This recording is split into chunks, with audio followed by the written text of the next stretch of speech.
Ya, selamat pagi dan kembali lagi bersama Ulun Iqbal di acara kesayangan kita yaitu podcast Solo Sungai. Nah, hari ini kita kedatangan tamu yang sangat istimewa dan spesial tentunya. Bisa Bian perkenalkan diri Bian? Baik, izin. Halo semuanya, nama saya Rizky ya.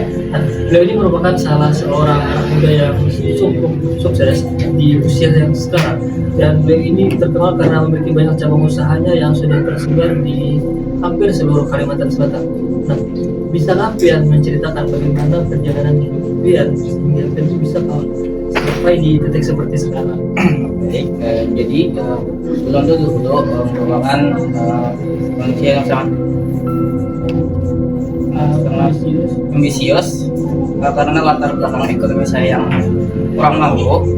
Jadi saya mencoba jadi anak yang lebih dari yang lain. Jadi di sini ulun mengisahkan dulu tuh orang kadang nyangka benar lawan ulun nih nang tukang bebersih jalan aja susubuhan bebersih menyapu sampah di jalan. Habis tuh siangnya menjaga tukang parkir pulang sampai malam hanya rebulik kayak apa kada lapah malam awak sakitan saking kesaingannya begawi. Ada sedikit bang yang ulunnya rendah mata orang, ada yang nyambet hidup ulun nih kada bocangan sukses kayak orang yang lain-lain, paling kada jauh dan gue yang kakak itu aja.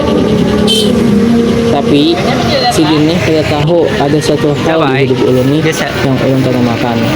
Ulun kada kacangan pasrah lawan keadaan yang kayak ini. Perjalanan hidup ulun ini kada mudah bagi ulun. Barataan datang dari kita yang hanya mau belajar walaupun di keadaan susah.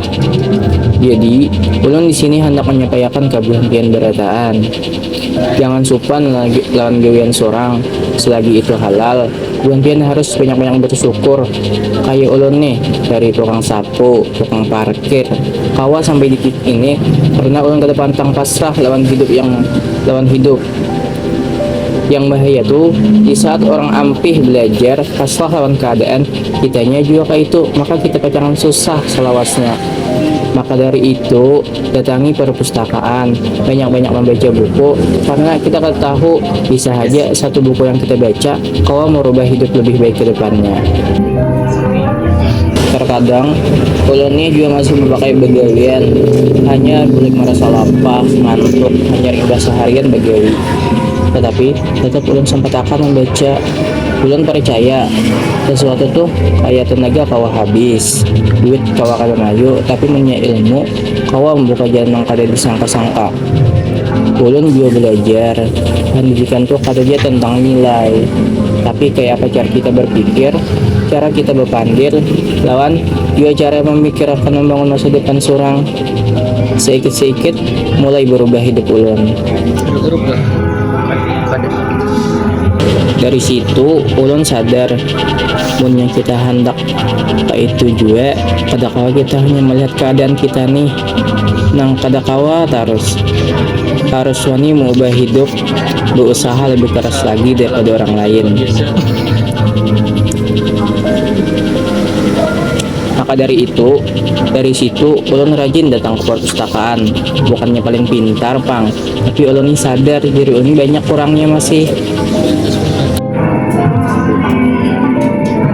Ulun lahir dari keluarga latar belakang yang kurang mampu. Mama lan abah begawi segan mencukupi akan kebutuhan sehari-hari ulun. Lawan mengisi kebutuhan dapur supaya dapur tetap berisi. Pas waktu melihat kekawanan, kawan nukar buku hanyar, lawan banyak diisi buku hanyar. 4 list pulang. Kayak kehidupan kekawanan ulun nih nyaman bener dilihat.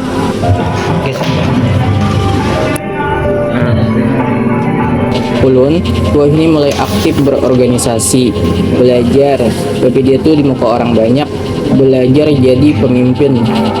Lawan juga terus mengembangkan diri sampai akhirnya ulun terpilih sebagai duta genre.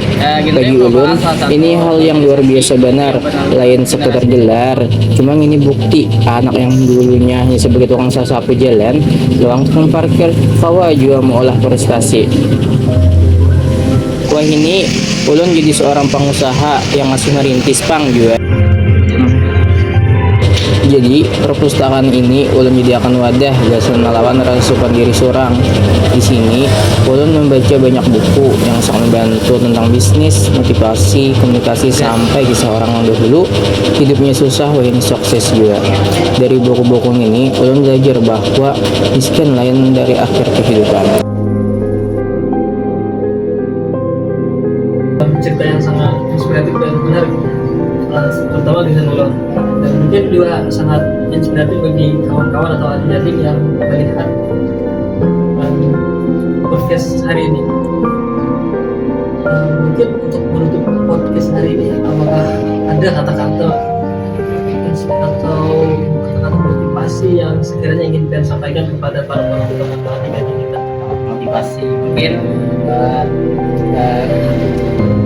ya untuk yang di rumah jangan putus asa, tetaplah berusaha, dan yang penting perbanyaklah membaca. Ya, mungkin ini sudah habis waktunya juga ya, kita tutup saja dan kembali lagi bersama kami di podcast selanjutnya. Dadah.